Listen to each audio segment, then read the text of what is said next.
Hello everyone, welcome back to our channel. ఈరోజు morning ఈ విధంగా నేను గడపని అలంకరించుకొని ఇట్లా ఇంటి ముందు ఈ విధంగా తమలపు ముగ్గు అనేటువంటిది వేసానండి. ఇంకా తులసమ్మ దగ్గర ఈ విధంగా పూజ చేసుకున్నానండి. ఇక్కడ నైవేద్యంగా నేను జామపండును సమర్పించాను. ఇంకా ఈరోజైతే నేనేం ఫ్లవర్స్ అయితే తీసుకోలేదండి. మా చెట్టుకు పూసినటువంటి మల్లెలను నేను దేవునికి సమర్పించాను.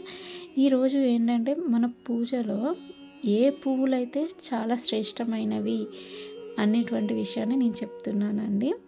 అయితే పూజ చేసినప్పుడు ఏ పువ్వులు అనేవి చాలా శ్రేష్టమైనవి అని మనకు ఎవరు చెప్పారు అంటే దత్తాత్రేయ చరిత్ర చదివినప్పుడు ఆ చరిత్రలో ఉంటుందండి. అన్ని పువ్వుల కంటే తెలుపు రంగు పువ్వులు అనేటువంటి చాలా శ్రేష్టమైనవండి. తర్వాత పసుపు రంగు పువ్వులండి, అవి మధ్యమము. తర్వాత రెడ్ కలర్ ఫ్లవర్స్ అండి. సో ఇది దత్తాత్రేయ చరిత్రలో స్వయంగా దత్తాత్రేయ స్వామి చెప్పినటువంటి మాటలండి. ఇది ఈరోజు మీతో షేర్ చేసుకోవాలని నేను చెప్తున్నానండి. అందుకే నేను ఫ్లవర్స్ అనేటువంటి ఏం తీసుకోలే బయట నుంచి.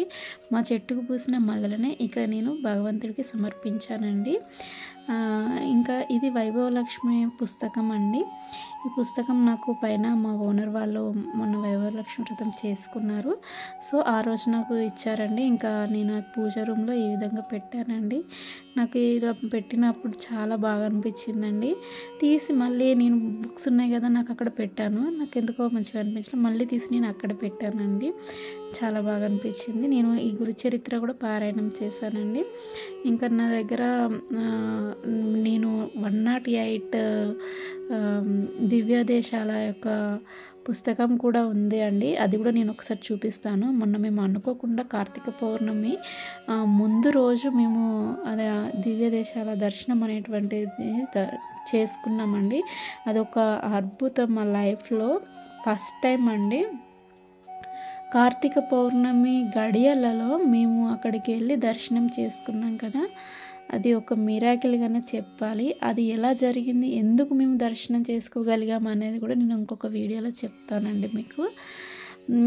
ఇంకా ఫస్ట్ ఆఫ్ ఆల్ మనం ఏదైనా పుణ్యక్షేత్రం దర్శనం చేసుకోవాలంటే ఎంతో కొంత పుణ్యం అనేటువంటిది ఉండాలి అండి. సో ఆ పుణ్యం అనేటువంటిది మనకు ఎప్పుడు వస్తుందంటే మనకు కొన్ని పాపాలు అనేటువంటి తొలగినప్పుడు, పాపకర్మలు తొలగబోయే సిచ్యువేషన్ వచ్చినప్పుడు మాత్రమే మనకు ఆ పుణ్యక్షేత్రాల దర్శనం అనేటువంటిది జరుగుతుందండి. సో అలానే మాకు ఇప్పుడు ఆ దర్శనం అనేటువంటిది అయిందండి.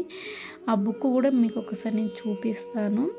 బుక్తో పాటు మేము అక్కడ దిగినటువంటి ఫోటోలు కూడా నేను చూపిస్తాను. మళ్ళీ మరొక మంచి వీడియోలో కలుద్దామండి. Thank you.